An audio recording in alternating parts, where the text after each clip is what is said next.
मेरा नाम दिशा है। मैं जो भी कपड़े खरीद कर लाती थी तो उन्हें मेरा पति फाड़ देता था और फिर मुझसे रिक्वेस्ट करता कि तुम यही कपड़े पहनकर मेरे पापा के साथ चली जाओ और कुछ देर बाद ही वापस आ जाना। मुझे नहीं पता होता था कि मेरे ससुर मुझे कहाँ लेकर जाते हैं। एक दिन मैं अपने पति की बात आसानी से मान गई और जाने के लिए तैयार हो गई, लेकिन जब मेरे ससुर मुझे अपने साथ लेकर जाते तो वो मेरी आंखों पर पट्टी बांध दिया करते थे और सख्ती से मुझे मना कर देते थे कि अपनी आंखों को खोलकर बिल्कुल भी मत देखना और ना ही इस पट्टी को हटाना। अगर तुमने ऐसा किया तो तुम्हारा पति तुम्हें तलाक देकर घर से निकाल देगा। मैं अपने पति से बहुत प्यार करती थी, इसलिए अपने ससुर और पति के कहने को मैं मान लिया करती थी। अब हर दिन मेरे ससुर और मेरे पति मेरी आंखों पर कपड़ा बांधकर मुझे अपने साथ किसी अनजान जगह पर ले जाते थे, जहां पर मुझे कुछ अजीब सा शोर सुनाई देता था। एक दिन मैंने अपने पति से छुपकर अपने आंखों पर बंधी पट्टी में छोटे छोटे छेद कर लिए और फिर उस पट्टी को बांधकर मैं अपने ससुर के साथ चली गई। लेकिन जैसे ही मैं उस जगह पर पहुंची तो मेरे पैरों तले से जमीन निकल गई, क्योंकि वहां पर तो बहुत सारे आदमी। मेरी शादी मनीष के साथ 2 महीने पहले ही हुई थी। हम दोनों की जिंदगी बहुत अच्छी गुजर रही थी। मनीष से मेरी शादी मेरी मर्जी के मुताबिक ही हुई थी। हालांकि मनीष मुझसे शादी नहीं करना चाहता था। वो मुझसे शादी क्यों नहीं करना चाहता था ये तो मैं समझ नहीं पाई थी। मनीष मेरा क्लासमेट था। हम दोनों एक दूसरे को बहुत पसंद करते थे। मैं जानती थी कि वो भी मुझे पसंद करता है, तो जाहिर सी बात है कि पसंद करने वाला इंसान शादी भी करना चाहता है। लेकिन मनीष ने कभी मुझे शादी के लिए प्रपोज ही नहीं किया था। वो सिर्फ ये कहता था कि मैं तुम्हें पसंद करता हूँ और तुम्हें अपना एक अच्छा दोस्त मानता हूँ, बाकी मैं तुमसे शादी नहीं कर सकता। मेरे समझ में नहीं आता था कि वो इस तरह की बातें क्यों करता है। मैं दिल ही दिल में उसको बहुत प्यार करने लगी थी। मेरे दिल में मनीष के लिए बहुत सारी फीलिंग्स जाग उठी थी। एक दिन जब मैं कॉलेज से घर आई तो मैंने देखा कि मुझे देखने के लिए लड़के वाले आए हुए थे। मुझे जब ये बात पता चली तो मेरे होश उड़ गए, क्योंकि मैं उस लड़के से शादी नहीं करना चाहती थी। मेरी मोहब्बत तो मनीष से ही जुड़ी हुई थी, इसीलिए मैं सिर्फ उसके साथ ही अपनी जिंदगी गुजारना चाहती थी। मैंने उन लोगों के जाते ही मनीष को कॉल की और उसे सब कुछ बता दिया। मनीष ने कहा कि तो इसमें परेशान होने वाली क्या बात है, तुम अपने पेरेंट्स के कहने के मुताबिक शादी कर लो, वो लोग तुम्हारा भला ही सोचेंगे। मैंने मनीष से कहा, मेरा भला और बुरा सब कुछ अब तुम्हारे ही साथ है। तुम्हें मुझसे शादी करनी है तो बताओ, और अगर नहीं करनी तो मैं अपनी जीवन लीला खत्म कर लूंगी, क्योंकि मैं मनीष की दीवानी हो चुकी थी। मनीष मेरी इस बात से डर गया और उसने कहा कि तुम ऐसा वैसा कोई भी कदम नहीं उठाओगी। मैं आज ही घर जाकर इस बारे में अपने पापा से बात करता हूँ। मैंने मनीष से कहा कि तुम्हारे पास सिर्फ रात तक का ही टाइम है, क्योंकि मेरे मम्मी पापा को लड़के वालों को भी जवाब देना है और वो लोग जवाब सिर्फ तभी दे पाएंगे जब मैं उनको जवाब दूंगी।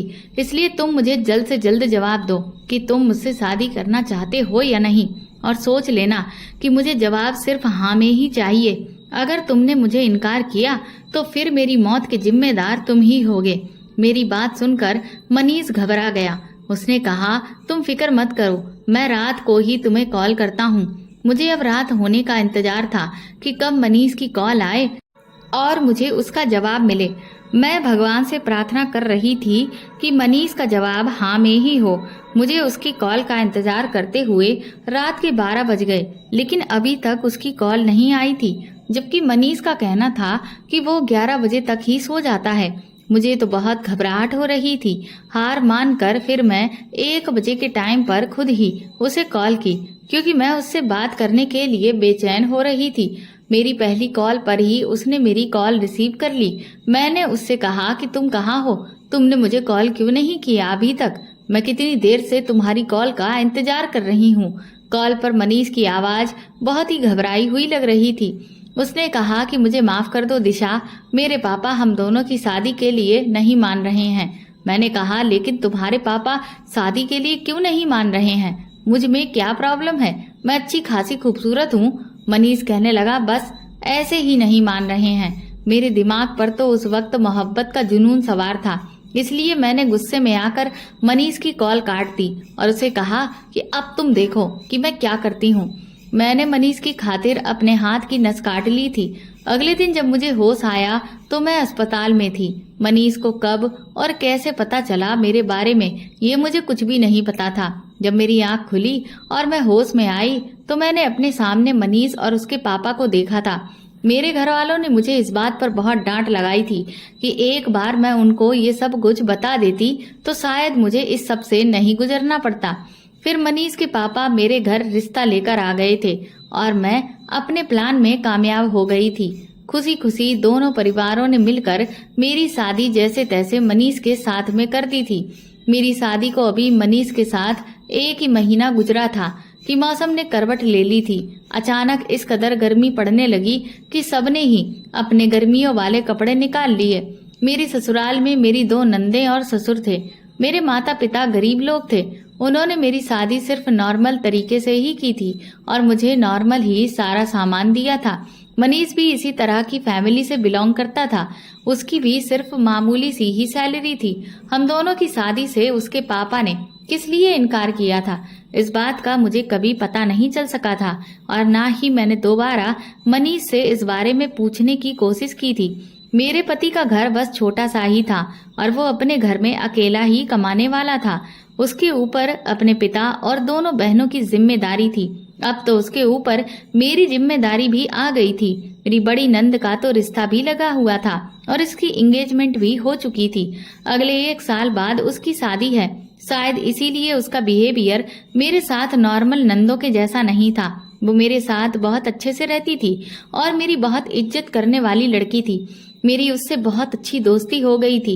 मगर मैं मनीष की जगह तो उसे नहीं दे सकती थी ना, क्योंकि मेरे पति ने मुझे शॉपिंग करने के लिए थोड़े से पैसे दिए थे और कहा था कि तुम मेरी बहन के साथ चली जाना।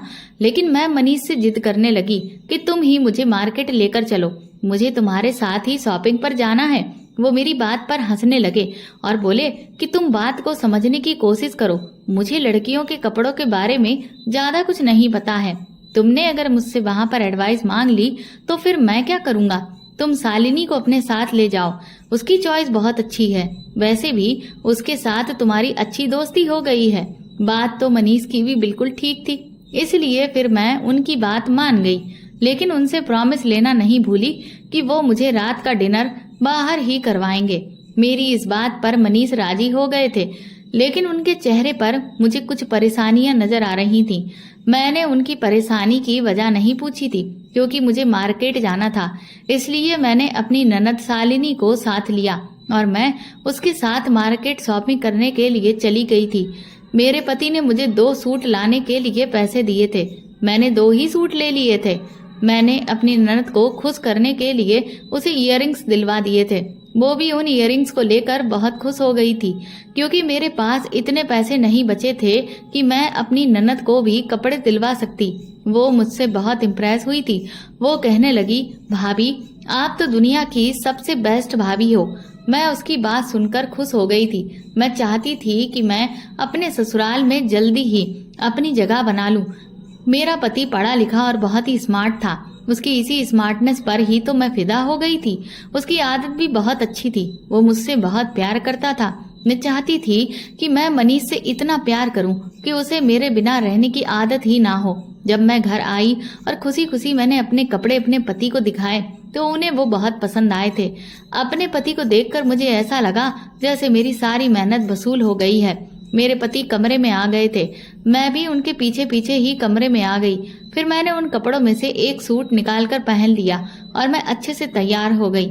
मैंने अपने पति से कहा कि चलो चलते हैं। मेरा पति मुझे देखकर हैरान हो गया और कहने लगा कि कहाँ चलना है। मैंने कहा, क्या आप अपना वादा भूल गए हो? हम दोनों को रात का डिनर घर के बाहर ही तो करना था। आपने मुझसे वादा किया था ना। मेरे पति ने कहा, अरे अच्छा, मुझे याद आ गया।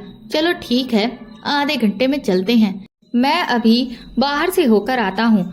मेरे पति न जाने आधे घंटे का कहकर कहाँ चले गए थे। मैं उनका काफी देर तक इंतजार करती रही। वो आधा घंटा नहीं बल्कि पूरे 2.5 घंटे के बाद घर आए थे। अभी ज्यादा टाइम नहीं हुआ था, रात के 9 बजे थे। उसके बाद हम दोनों मिलकर एक अच्छे से रेस्टोरेंट में खाना खाने चले गए। वहां पर हमने खाना खाने के बाद आइसक्रीम भी खाई और खूब एंजॉय किया। मेरा पति गरीब जरूर था, लेकिन मेरी हर ख्वाहिश को पूरा करता था। रात को 12 बजने से पहले हम लोग घर आ गए थे। मैंने अपने नए कपड़े उतार दिए और उसके बाद मैंने पुराने कपड़े पहन लिए। लेकिन अगले दिन जब मैं अपने नए कपड़े बाथरूम में लेने के लिए गई तो ये देखकर मेरे पैरों तले से जमीन निकल गई थी कि मेरे जितने भी नए कपड़े जो मैं कल लेकर आई थी वो कैंची से कटे थे। उसमें जगह जगह कट के निशान लगे थे। मेरी तो उन कपड़ों को देखकर आंखें फटी की फटी रह गईं। फिर मैंने अपने दूसरे वाला सूट देखा तो वो भी इसी तरह से कटा था। मैंने अपने पति से कहा कि अगर आपको मेरे कपड़े पसंद नहीं आए थे तो आप मुझे बता देते, मैं कपड़े चेंज कर लाती। लेकिन आपको कपड़ों की इस तरह की हालत करने की जरूरत क्या थी? मैं तो यही समझ रही थी कि मनीष को मेरे कपड़े पसंद नहीं आए, तभी तो उन्होंने कपड़ों के साथ ये सुलूक किया है। अलमारी में मेरे बाकी के कपड़े भी पड़े हुए थे, वो सारे भी कहीं न कहीं से कटे हुए थे। अब मेरे पास पहनने के लिए सिर्फ वही सूट था जो मैंने पहना हुआ था। सारे ही कपड़े कहीं न कहीं से कटे थे। मुझे अपने पति का ये सब कुछ करना बिल्कुल पसंद नहीं आया। मैं तो अपना सर पकड़कर बैठ गई और रोने लगी थी कि अब मैं क्या करूं। मेरे पास तो पहनने के लिए कपड़े ही नहीं बचे। मेरे पति खामोश खड़े हुए थे, वो तो कुछ कह ही नहीं रहे थे। मैं फौरन अपने ससुर के कमरे में चली गई और उनको अपने कपड़े दिखाने लगी। मेरे ससुर ने कहा कि तुम्हारे कपड़ों की ये हालत मैंने की है। मैं अपने ससुर की ये बात सुनकर चौंक गई। उन्होंने कहा कि रात को यही वाले कपड़े पहनकर तैयार हो जाना, हमें एक जगह पर जाना है। मेरी ये बात समझ नहीं आ रही थी। मैंने कहा कि मैं ये कपड़े पहनकर कहाँ जाऊंगी, ये कपड़े तो पहनने के लायक ही नहीं हैं। और आपने मेरे कपड़ों की ये हालत क्यों की है? आपको पता है कि इनमें से कोई भी कपड़ा अब पहनने के लिए नहीं बचा है। मुझे तो ये समझ नहीं आ रहा था कि मेरे ससुर मेरे कपड़ों को आखिर ऐसे हाथ कैसे लगा सकते थे। मैं तो उनकी बहू थी ना, पर फिर भी उन्होंने ये सब कुछ किया। मेरे ससुर मुझसे कहने लगे कि मैं अभी थोड़ा बिजी हूँ और इस बारे में मैं तुमसे बाद में बात करूंगा। मैं रोती हुई अपने कमरे में आ गई। जैसे ही कमरे में आई तो मेरा पति कमरे में मौजूद ही नहीं था, वो भी घर से बाहर चला गया था। मेरी तो कुछ समझ में ही नहीं आ रहा था कि इस घर में आखिर हो क्या रहा है। मैं सारा दिन अपने कपड़ों की वजह से परेशान रही और रोती रही।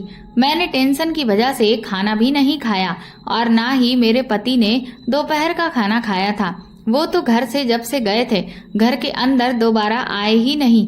इसी तरह से शाम का टाइम था। मेरे ससुर जल्दी से मेरे कमरे में आए और बोले, ये कपड़े पहन लो, उठो जल्दी करो, हमें कहीं जाना है। मैंने तुम्हें सुबह बताया था ना। मैंने अपने ससुर से कहा कि ये आप मुझसे किस तरह का मजाक कर रहे हैं? ये कटे फटे कपड़े पहनकर मैं कहाँ जाऊंगी? मैं इस तरह के कपड़े नहीं पहन सकती। उन्होंने जल्दी से कटा फटा सूट निकालकर मेरे हाथ पर रखा और कहने लगे, जल्दी से कपड़े पहनो, जैसा मैं कह रहा हूँ वही करो। मैं अपने ससुर के चेहरे को देखती रह गई थी। मुझे तो यकीन नहीं आ रहा था कि वो मुझसे ऐसे कैसे बात कर रहे थे। मैं बड़ी हैरानी और अफसोस के साथ अपने ससुर से कहने लगी, पापा जी, मैं ये कपड़े कैसे पहनूंगी? मेरी इस बात पर वो एकदम ही गुस्से में आ गए और कहने लगे, तुम्हें मेरी बात एक बार में समझ में नहीं आती? ये सब मैं नहीं जानता, बस तुमसे जैसा कह रहा हूँ वैसा ही करो। मैं तुम्हारा बाहर इंतजार कर रहा हूँ। तुम्हारे पास सिर्फ 5 मिनट हैं। इन कपड़ों को पहनकर जल्दी से तैयार हो जाओ और बाहर आओ, नहीं तो मुझसे बुरा कोई नहीं होगा। अपने ससुर का गुस्सा देखकर मैं मजबूर हो गई और उन कपड़ों को बाथरूम में पहनने के लिए चली गई। मैं बुरी तरह से रोने लग गई थी कि मेरे साथ ये सब कुछ क्या हो रहा है। शादी के 1 महीने के बाद ही मुझसे मेरी खुशियां छीन ली गई थी। मैं अपने ससुर के डर से जल्दी से वो कपड़े पहनकर बाहर आ गई। जब मैं बाहर आई तो ये देखकर हैरान थी कि मेरा पति भी वहां खड़ा था। मैंने अपने पति को रोती हुई नजरों से देखा और उनसे शिकायत करने जैसा चेहरा बना लिया। वो मेरी बात को समझ गए थे। उन्होंने कुछ भी नहीं कहा और खामोश खड़े रहे। मुझे देखकर मेरे ससुर मुस्कुराने लगे जबकि मैं रोती चली जा रही थी। मेरे ससुर ने मेरे पति से कहा, मनीष जाओ पट्टी लेकर आओ। मेरे समझ में नहीं आया कि वो किस पट्टी की बात कर रहे हैं। पहले तो मेरे पति ने उन्हें सिर हिलाकर इनकार किया, लेकिन फिर जब मेरे ससुर ने उन्हें गुस्से से घूर कर देखा तो वो काले रंग की एक पट्टी लेकर आ गए। मेरे ससुर ने मुझे देखकर कहा, ऐसे नहीं रोते हैं बेटा, ये आंसू पोंछ लो और अपने चेहरे पर मुस्कुराहट लेकर आओ। मैंने खुद को बड़ी मुश्किल से संभाला था। मैं मुस्कुराने लगी तो मेरे ससुर ने मेरे सर पर हाथ रखकर मुझसे कहा, आओ मेरे साथ चलो। फिर बाहर आंगन में जाते ही मेरे ससुर ने मेरे पति से कहा कि ये पट्टी वो मेरी आंखों पर बांधे। मैंने तुरंत ही कहा कि आप ये काले रंग की पट्टी मेरी आंखों पर क्यों बंधवा रहे हो। मेरे ससुर ने मेरी बात का कोई जवाब नहीं दिया। फिर मेरे ससुर मुझसे बोले, बहू तुम्हें ये पट्टी हरगिज नहीं खोलनी है। अगर तुमने पट्टी खोलने की कोशिश की तो फिर तुम्हारा पति तुम्हें तलाक देकर घर से निकाल देगा। अपने ससुर के मुंह से ये बात सुनकर मैं हैरान रह गई थी और फिर इस काम को मैं मजबूरी में करने के लिए तैयार हो गई थी, क्योंकि मैंने अपने पति को पाने के लिए न जाने कितनी परेशानियां झेली थी। मेरे ससुर जो कि हमारी शादी के लिए मान नहीं रहे थे, तो इसीलिए अब मुझे अपने ससुर का हर कहना मानना पड़ रहा था। मेरा दिल बुरी तरह से मजबूर होकर रह गया था। मुझे कुछ भी तो अच्छा नहीं लग रहा था। फिर ये कपड़े हर तरफ से कटे फटे थे, कई जगह पर तो छेद हो रहे थे। मैं ऐसे कपड़ों में कैसे घर से बाहर निकल सकती थी, लेकिन अपने ससुर का हुक्म मानना मेरी बहुत बड़ी मजबूरी बन चुकी थी। मैंने भगवान का नाम लिया और जाने के लिए तैयार हो गई। मेरे ससुर मुझे पैदल ही कहीं पर लेकर जा रहे थे। वो ठीक मेरे पीछे ही चल रहे थे और मेरे पति मेरा हाथ पकड़े हुए थे, क्योंकि मेरी आंखों पर तो पट्टी बंधी थी। मुझे कुछ दिखाई नहीं दे रहा था। हम लोग काफी दूर तक चलकर आ गए थे। थोड़ी देर बाद मुझे कुछ एहसास सा होने लगा, जैसे मेरे आसपास बहुत सारे लोग हैं। मैं महसूस कर सकती थी कि मैं किसी भीड़ वाली जगह पर खड़ी हुई हूँ। थोड़ी देर के बाद मेरे ससुर ने मुझे बैठने के लिए कहा। उसके बाद मैं एक जगह पर बैठ गई, क्योंकि पैदल चलते चलते मेरी हालत खराब हो गई थी। ना जाने मेरे ससुर मुझे किस नर्क में लेकर आ गए थे। उसके आधा घंटा बाद मेरे ससुर ने मुझे फिर से पैदल चलने के लिए कहा और फिर हम दूसरी जगह पर आ गए। इस जगह पर भी चारों तरफ मेरे कानों में शोर ही शोर पड़ रहा था। इस वाली जगह पर तो इतना शोर था कि चारों तरफ से मुझे गाड़ियों की आवाज भी आ रही थी और मैंने अपने कानों पर हाथ रख लिए थे। मेरे ससुर ने मुझसे कहा कि तुम्हें बोलना नहीं है, इसीलिए उनके कहने के मुताबिक मैंने अपनी आवाज को बंद ही रखा था। यहाँ पर भी मेरे ससुर ने मुझे जमीन पर बैठने के लिए कहा तो मैं बैठ गई थी। मेरी तो कुछ भी समझ में नहीं आ रहा था कि मेरे ससुर ने मुझे ऐसी भीड़ वाली जगह पर क्यों बैठा दिया है। बीच बीच में मुझे ट्रैफिक की भी आवाज आ रही थी, जिससे मैंने अंदाजा लगा लिया था कि आसपास से गाड़ियां गुजर रही हैं। गाड़ियां तो सड़क या गलियों में होती हैं, इसका मतलब मेरे ससुर मुझे कहीं खुली जगह पर लेकर आ गए थे। मुझे पक्का यकीन था कि मेरे साथ जो भी हो रहा है अच्छा नहीं हो रहा, मगर मैं क्या करती। मैं मजबूर हो गई थी। हम वहां पर 1-2 घंटा गुजार कर वापस चलने लगे थे। मैंने आवाजों को पहचानने की कोशिश की थी ताकि मुझे पता चल सके कि मैं किस जगह पर आई हूँ, मगर मैं नाकाम रही थी। लेकिन ये तो पक्का था कि ये कोई रास्ता था। मैं जब घर पहुंची तो मेरे ससुर ने मेरी आंखों से पट्टी हटवा दी थी और फिर मुझे मेरे कमरे में जाने के लिए कह दिया। मैं जैसे ही अपने कमरे में आई तो मैंने देखा कि मेरे पति अपना सिर झुकाए हुए मेरे पीछे ही चले आ रहे थे। मैं बहुत ज्यादा थकी थी, इसलिए बेड पर जाकर चुपचाप लेट गई। मैंने अपने पति से कोई बात नहीं की थी, क्योंकि मैं उससे बहुत ज्यादा नाराज थी। उसने मेरे देखते ही देखते मेरी टांगे दबाना शुरू कर दी। मैं उसके ऐसे बिहेवियर से बहुत परेशान हो चुकी थी। मैंने अपने पति को पैर दबाने से मना किया, क्योंकि मेरे पैरों में बहुत ज्यादा दर्द हो रहा था। पैर दबाने से मुझे कुछ सुकून मिल गया था। मेरे पति ने देखा कि मैं उनसे बात नहीं कर रही हूँ तो वो कहने लगे, दिशा आज जो कुछ भी हुआ है उसके लिए मैं बहुत शर्मिंदा हूँ। कल मैं तुम्हें शॉपिंग पर ले चलूंगा, तुम अपनी मर्जी के मुताबिक कपड़े खरीद लेना। मैं पैर जल्दी से पीछे किए और कहने लगी, ताकि आपके पापा फिर से मेरे कपड़ों को काट दें।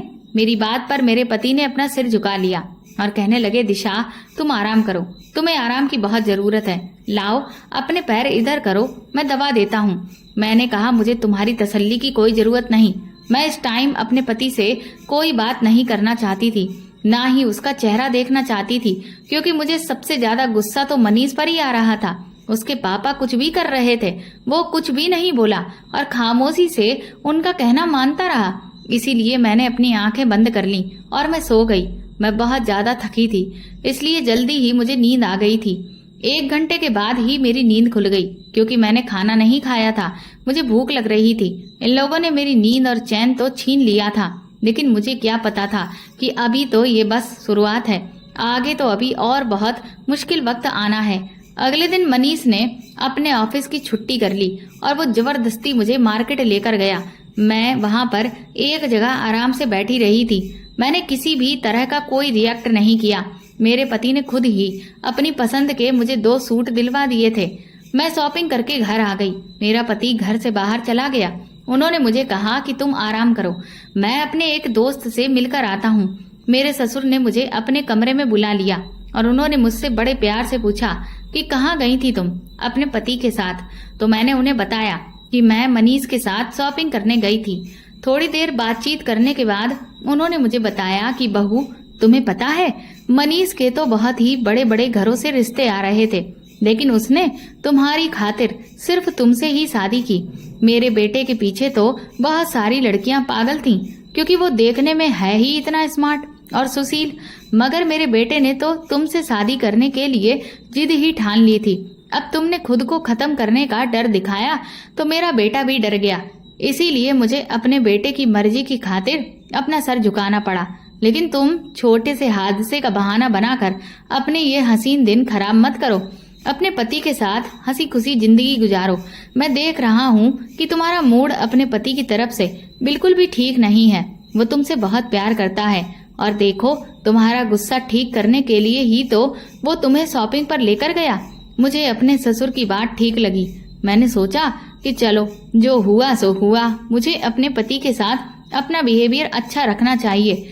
मुझे मनीष को ज्यादा परेशान नहीं करना चाहिए। ये ना हो कि वो मुझसे नाराज होकर कहीं और दिल लगा बैठे। उस बेचारे ने भी तो मुझसे शादी करने के लिए काफी सारे सैक्रिफाइसेस किए हैं।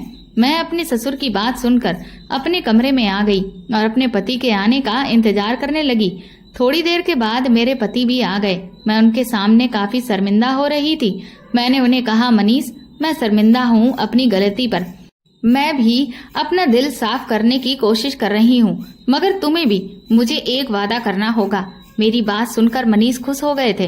वो कहने लगे, हाँ हाँ बताओ, तुम हुक्म करो। मैंने मनीष से कहा कि जैसा तुम्हारे पापा ने मेरे साथ किया है, ऐसा अब कभी नहीं होना चाहिए। ये तुम्हें मुझसे वादा करना होगा। आइंदा ऐसा कभी नहीं होगा। मनीष ने सिर हिला दिया और बोले, मैं पूरी कोशिश करूंगा कि ऐसा कुछ भी ना हो जिसकी वजह से तुम्हें परेशान होना पड़े।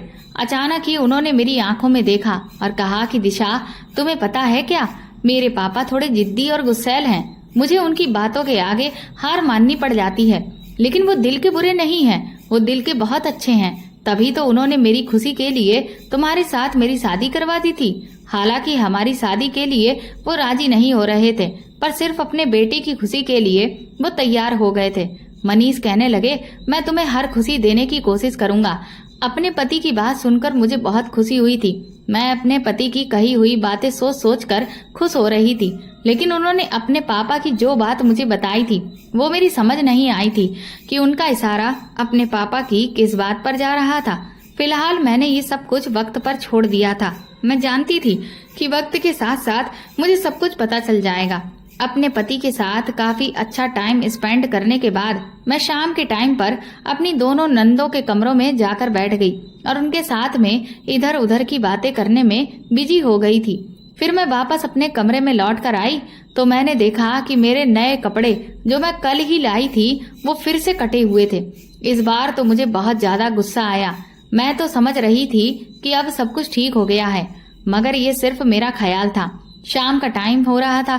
फिर से मेरे ससुर कमरे में आए और उन्होंने कहा कि इनमें से जल्दी से एक सूट पहन लो, तैयार हो जाओ, हमें चलना है। मेरी कुछ समझ नहीं आ रहा था कि मेरे ससुर ऐसा क्यों कर रहे हैं। मैं उनके कहने के मुताबिक उनसे कोई सवाल नहीं किया और खामोशी से उन कपड़ों को पहन लिया। मेरे ससुर मुस्कुरा दिए। फिर उन्होंने मेरी आंखों पर वो काले रंग की पट्टी मुझे खुद बांधने को कहा और मुझसे बोले कि जिस दिन भी तुमने इस पट्टी को खोलने की कोशिश की, मैं तुम्हें अपने बेटे से तलाक दिलवा दूंगा। तुम जानती हो ना कि मेरा बेटा मेरा कितना कहना मानता है। मैं अपने ससुर की ये बात सुनकर शॉक्ड रह गई थी, इसलिए मैं खामोश ही रही। मेरे ससुर मुझे वो पट्टी बांधने का कहकर कमरे से चले गए और मुझसे बोल कर गए कि बाहर आकर तुम्हें मेरे साथ चलना है। मेरे पति उस टाइम घर में मौजूद नहीं थे। मेरे ससुर ने मुझे अपने आगे आगे चलने को कहा और वो मुझे रास्ता बता रहे थे, और इधर मेरी ननद को आवाज लगाकर कहा कि वो दरवाजा बंद कर ले। मैं खामोश ही रही थी, क्योंकि मैं जानती थी कि मेरे कुछ भी कहने का अब कोई फायदा नहीं होने वाला। हम दोनों ससुर बहू आज फिर से पैदल चल रहे थे। कल भी पैदल चल रहे थे, इसीलिए आज मेरे पैरों में अभी से ही दर्द होना शुरू हो गया। मैं अपने ससुर के बताने के मुताबिक धीरे धीरे चल रही थी और अपने बहते हुए आंसुओं को साफ कर रही थी। अब मुझे एहसास होने लगा कि मैंने मनीष से शादी करके बहुत बड़ी गलती की है। हालांकि मेरे पेरेंट्स मेरी शादी कहीं और करवा रहे थे, अब जबकि ये शादी मैंने अपनी जिद और अपनी मर्जी के मुताबिक की थी, इसीलिए मुझे शादी को जैसे तैसे निभाना ही था। मुझे अपनी मम्मी की कही हुई वो बात याद आ गई जिस पर उन्होंने मेरी शादी के टाइम कहा था कि दिशा, तुम इस लड़के से शादी तो कर रही हो और ये शादी हम तुम्हारी जिद की वजह से करवा रहे हैं, वरना जो रिश्ता हमने तुम्हारा ठुकराया है वो लड़का बहुत ही अमीर और अच्छी फैमिली से बिलोंग करता है। तुम वहाँ पर बहुत खुश रहती, लेकिन यहाँ शादी करने की तुम्हारी अपनी मर्जी है, इसीलिए तुम्हें अपनी लव मैरिज को बसाकर ही रखना होगा, क्योंकि 90% लव मैरिज सक्सेसफुल नहीं होती हैं। अपनी मम्मी की बात पर मैंने उनको जवाब दिया था कि मनीष मुझे बहुत प्यार करता है और मैं आपसे इस बात की शर्त लगा सकती हूँ कि मेरी शादी की बात मेरी जिंदगी अरेंज मैरिज कपल से भी ज्यादा अच्छी गुजरेगी। मेरे पेरेंट्स जब मेरी और मनीष की शादी के लिए मेरे खुद को खत्म करने वाले तरीके से मान गए, और तो और मनीष के पापा भी मान गए, तब मुझे लगा कि बैठे बिठाए मेरे भाग्य खुल गए हैं। लेकिन मुझे क्या पता था कि मेरे भाग्य खुलेंगे नहीं, बल्कि मेरी आने वाली जिंदगी इस तरह से खराब हो जाएगी। मुझे पछतावा होने लगा था कि मुझे अपने पेरेंट्स के कहने पर जहां वो मेरी शादी कर रहे थे वहीं पर कर लेनी चाहिए थी, लेकिन मेरे भाग्य में शायद यही सब होना लिखा हुआ था। हम फिर कल की तरह इस जगह पर पहुंच चुके थे जहां पर शोर ही शोर था और खूब गाड़ियों की आवाजें आ रही थीं। 2-3 घंटे इसी तरह से हमें इधर उधर टहलते हुए हो गए। कहीं पर मेरे ससुर मुझे कहते कि बैठ जाओ, कहीं पर कहते कि उठकर खड़ी हो जाओ, कहीं कहते कि बोलना बिल्कुल भी मत, बस खामोशी से जैसा मैं कहता हूँ वैसा ही करती रहो। 2-3 घंटे इसी तरह से गुजर जाने के बाद फिर हम अपने घर को वापस आ गए। घर आते ही मेरे पति मेरे पैर दबाने लगे, मगर मुझे सुकून नहीं मिल रहा था। मनीष शर्मिंदा होकर मुझसे बातचीत करने की कोशिश कर रहे थे। मैंने सोचा न जाने ये कब तक मेरे साथ होता रहेगा। मैंने अपने पति से भी पूछा था कि तुम्हारे पापा मेरे साथ ऐसा क्यों कर रहे हैं, लेकिन वो तो हर बात पर खामोश ही रहते थे। इसलिए मैंने सोच लिया था कि मुझे अब सच्चाई का पता खुद ही लगाना होगा। सारी रात मैं प्लानिंग करती रही। सुबह फिर से मेरे पति ने मुझसे कहा कि मैं तुम्हें शॉपिंग पर लेकर चलता हूँ। मैंने आज शॉपिंग करने के लिए अपने पति से इनकार कर दिया था। मैं अपने ससुर से कहने लगी, पापा जी, शाम को किस टाइम पर मुझे आपके साथ जाना है। मेरे ससुर आज मेरी इस बात पर मुस्कुराने लगे और कहने लगे, शाम के 5 बजे तुम बिल्कुल तैयार रहना। मैं उनकी बात सुनकर खामोश हो गई।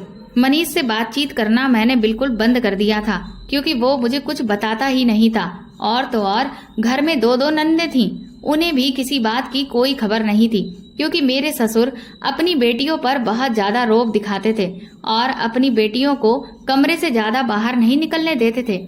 मैं अपने कमरे में चली गई। दोपहर के टाइम पर जब मेरे पति घर आए तो उन्होंने मुझसे कहा कि चलो, अभी तुम्हारे पास टाइम है, मैं तुम्हें शॉपिंग कराने लेकर चलता हूँ। लेकिन मैं तो उनसे बात कर ही नहीं रही थी, इसलिए मैंने उनसे कह दिया कि आज मेरी तबीयत ठीक नहीं है, मुझे कहीं नहीं जाना। धीरे धीरे शाम के 5 बज गए और मैंने अपने उन्हीं फटे हुए कपड़ों में से एक सूट निकालकर पहन लिया।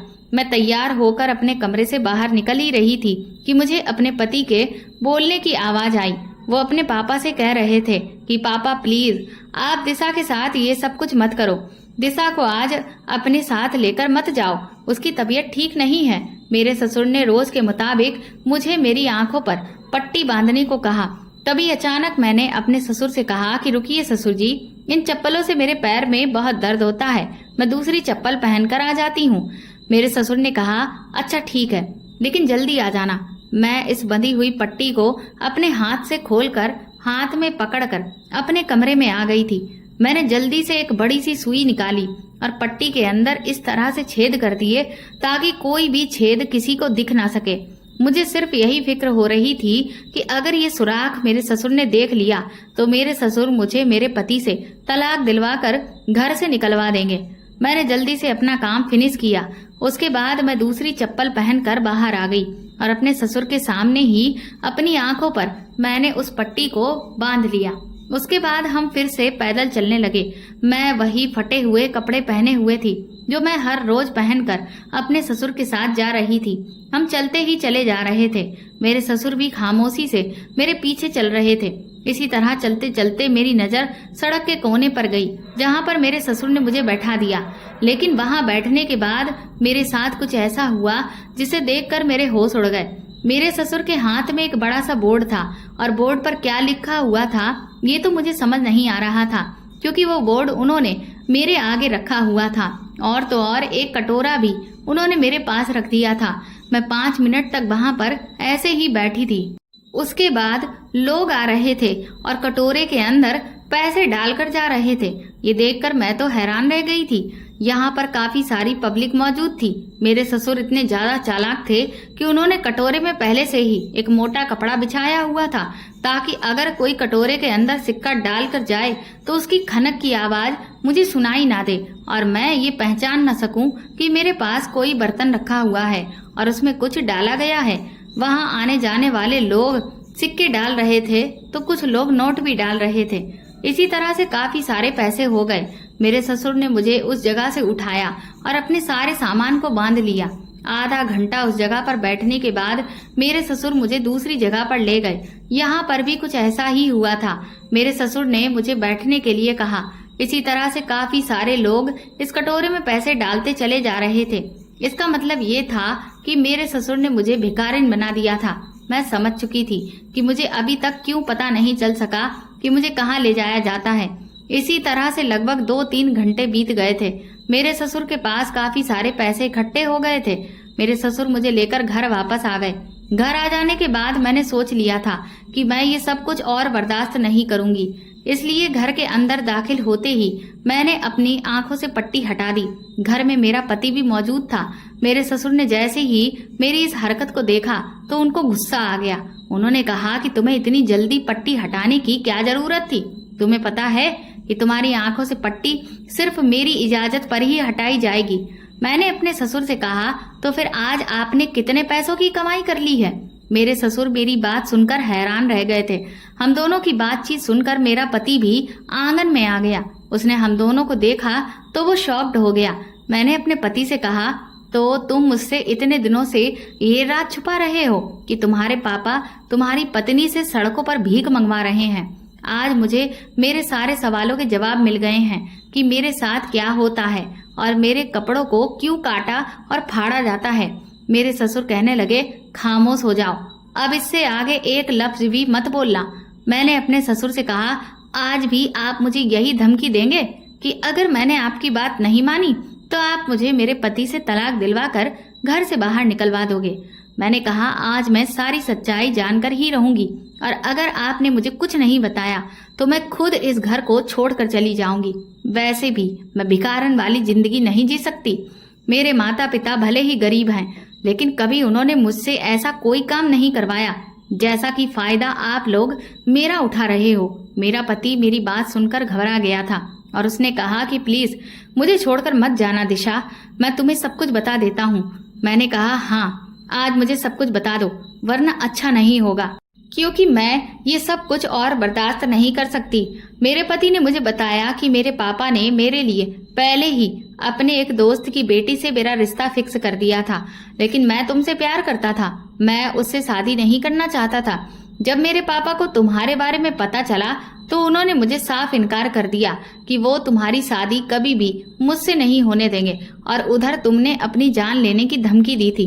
मैंने अपने पापा को मनाने की बहुत कोशिश की थी, लेकिन वो मान ही नहीं रहे थे, पर तुमने तब तक वो हरकत कर डाली। मैंने अपने पापा को तुम्हारी जान का वास्ता देकर उनको मजबूर कर दिया था, तब जाकर वो हमारी शादी के लिए माने थे, लेकिन एक शर्त पर। उन्होंने कहा कि मैं एक शर्त पर तुम्हारी शादी इस लड़की के साथ करूंगा। मेरे पापा को पता चल गया था कि तुम गरीब परिवार से हो और जब तुम हमारे घर आओगी तो तुम ना तो दहेज में ज्यादा कुछ लेकर आओगी और ना ही तुम्हारे माता पिता हमारी शादी धूमधाम से करेंगे। मेरे पापा के दोस्त तो बहुत अमीर थे। वो लोग दहेज में मुझे कार, एक बंगला और बिजनेस करने के लिए 50 लाख रुपए दे रहे थे। मेरे पापा इसीलिए चाहते थे कि मेरी शादी उसी लड़की के साथ हो जाए, क्योंकि मेरे कंधों पर अपनी 2-2 बहनों की शादियों का बोझ भी है।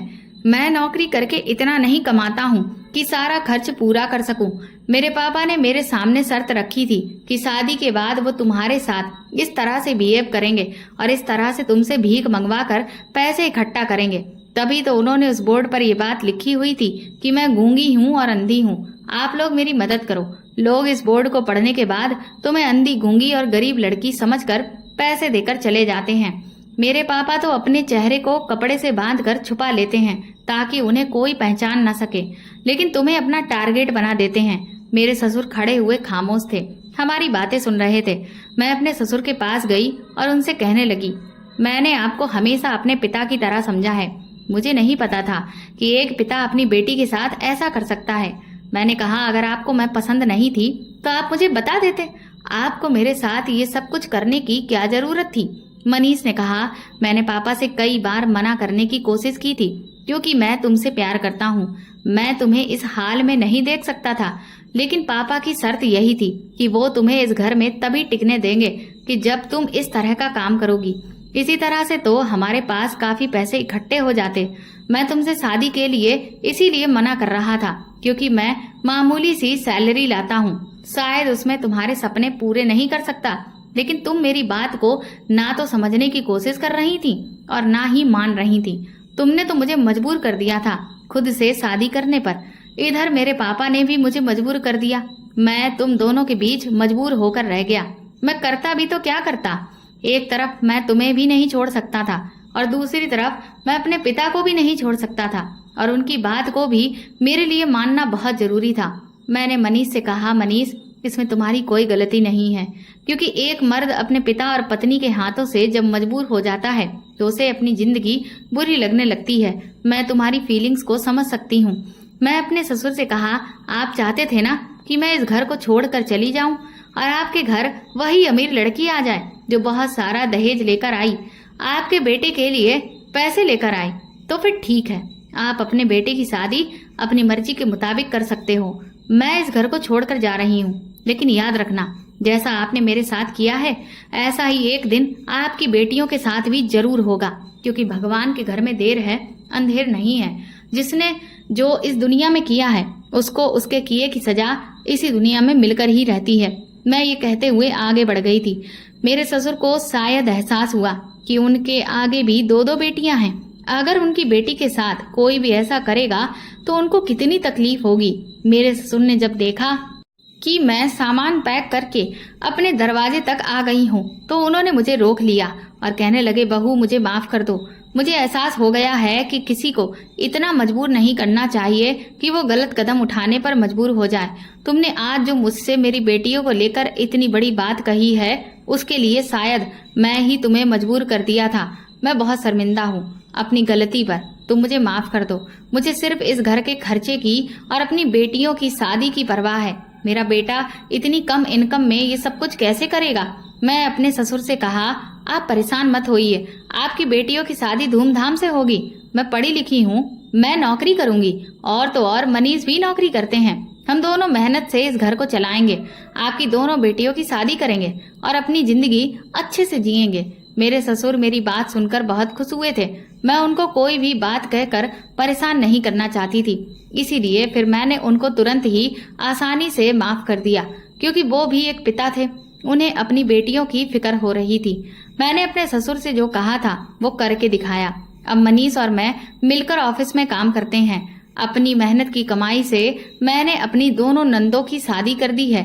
मेरे ससुर मेरी इस मेहनत और लगन से बहुत खुश हुए और अब तो वो मुझे अपनी बहू नहीं बल्कि बेटी मानते हैं। उन्होंने जो मेरे साथ किया था उसके लिए वो बहुत शर्मिंदा होते हैं। अब मेरी जिंदगी मेरे पति और मेरे ससुर के साथ बहुत अच्छी गुजर रही है। और तो और भगवान ने मुझे एक बेटी भी दे दी है जिसके साथ हमेशा मेरे ससुर खेलते रहते हैं और मुझे और मेरी बेटी को बहुत प्यार करते हैं। तो दोस्तों, आपको ये कहानी कैसी लगी हमें कमेंट करके ज़रूर बताएं और प्लीज़ इस कहानी को ज़्यादा से ज़्यादा शेयर और लाइक करके मेरे चैनल को सपोर्ट करें।